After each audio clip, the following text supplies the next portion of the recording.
Hola emprendedores, en este caso hablaremos de las hipótesis referentes al bloque de recursos claves.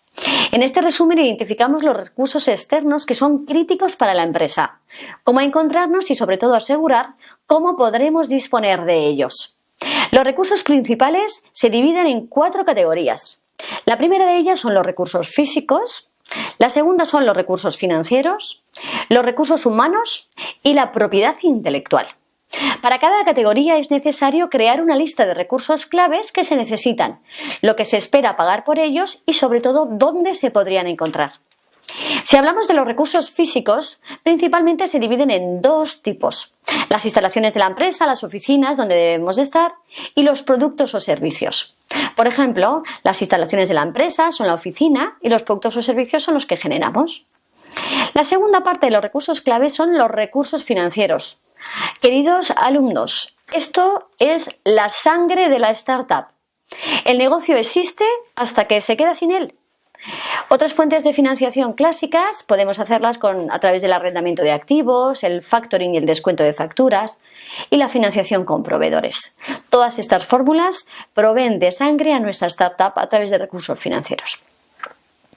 La tercera parte de los recursos son recursos humanos, que se dividen además en 3 categorías: los asesores personales, que pueden ser mentores, profesores y coach, los asesores de empresa y los empleados. Me gustaría hacer mención a este pequeño apartado de los mentores, profesores y coach, que son personas que pueden ayudar a avanzar en nuestra carrera personal de nuestra startup. Si se quiere aprender sobre un tema determinado, se tiene que buscar un maestro.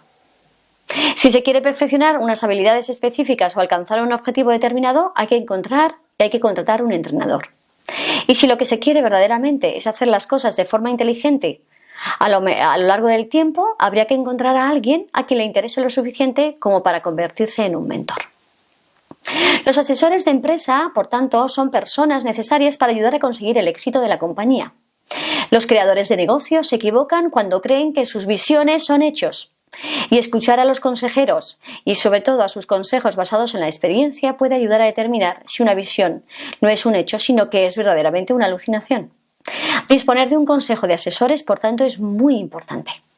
Los empleados cualificados y motivados son la cuarta parte de los recursos. Son la diferencia entre tener una buena idea que no va a ninguna parte y tener un negocio de más de 1 millón de euros.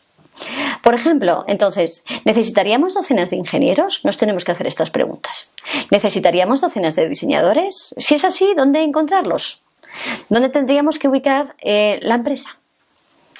Muy bien, la cuarta parte de recursos hace mención a la propiedad intelectual. La propiedad intelectual da derecho a impedir que otros utilicen la creatividad que se ha generado en la empresa. Los activos que se pueden proteger pueden incluir la tecnología básica, como un código fuente, los procesos y las fórmulas, o una marca, un logo o un nombre de un dominio. Se pueden proteger los procesos de modelos de negocio o el nombre del dominio, como hemos dicho. Algunos de estos activos se protegen de forma automática. En cuanto al resto, quizás será más prudente, unas veces y obligatorio, pasar por un registro. Por ejemplo, tipos de propiedad intelectual. Está la marca registrada o lo que se denomina trademark. Una marca registrada protege las marcas y la imagen, el branding de toda la vida, y da derecho a impedir que otras las utilicen. Cuanto más se utilice, más fuerte será la protección. El registro de la marca es opcional, pero tiene ventajas significativas si se consigue, con lo cual nosotros lo recomendamos que lo hagáis. La segunda parte de la propiedad intelectual hace referencia a lo que se denomina el copyright. El derecho de autor o copyright protege ese derecho sobre las obras creativas y habitualmente se utilizan en canciones, libros, películas y fotos. La protección del copyright es prácticamente para siempre y el registro es opcional, pero es necesario para iniciar una demanda por utilización no autorizada. La tercera parte de la que vamos a hablar en la propiedad intelectual es el contrato. Un contrato es un acuerdo legal vinculante que se puede utilizar en un tribunal.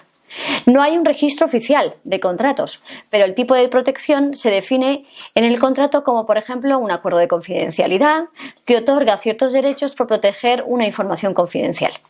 La protección, por tanto, dura el periodo definido en el contrato. La última parte de la propiedad intelectual es la más importante: patentes.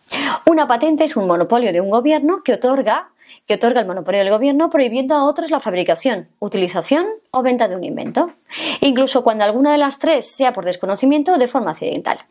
Se puede patentar casi cualquier cosa. Los principios científicos o los algoritmos matemáticos puros, no.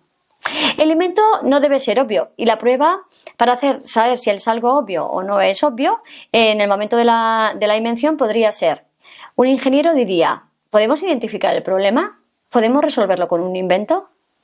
Hay que ser el primero en presentar el invento. En Estados Unidos, por ejemplo, se debe presentar el invento dentro del primer año de venta de la oferta, de comunicación pública o de su utilización pública. La solicitud de patente debe incluir una descripción por escrito de los detalles de la invención. Los detalles tienen que permitir a otros duplicarlos. La protección mediante la patente pura y dura habitualmente dura entre 15 o 20 años y se produce una solicitud formal y luego entra en un proceso de examen. La propiedad intelectual crea valor, es un activo de la empresa. Es necesario adquirirlo, protegerlo y explotarlo. Y se puede desarrollar una estrategia de propiedad intelectual respondiendo a las siguientes preguntas. 1. ¿Quiénes son los actores y tecnologías clave en el mercado de la empresa? 2. ¿Cuáles son las ideas y los inventos más importantes que necesitan la protección de las patentes? 3. ¿Cuáles son la aplicación de estas patentes más importantes que se emplearán a continuación? Por último, quiero acabar este capítulo hablando de los 4 errores más comunes en las startups con respecto a la propiedad intelectual. Los creadores del negocio no se distancian claramente de su trabajo anterior. Las startups no pueden demostrar que poseen propiedad intelectual. La cuarta es que se han perdido los derechos de la patente por retrasos en la presentación, revelación de la invención, todo esto. Y la cuarta y última, la empresa que conceda licencias sobre su propiedad intelectual. Así que se deben de tener en cuenta todas estas cosas a través de hacer las hipótesis de los recursos cuando lo hagáis. Por ejemplo, nosotros en Billetaco hablamos de que nuestra hipótesis principal sería si podríamos proteger nuestro invento a través de una patente. Muchísimas gracias y nos vemos en el siguiente vídeo.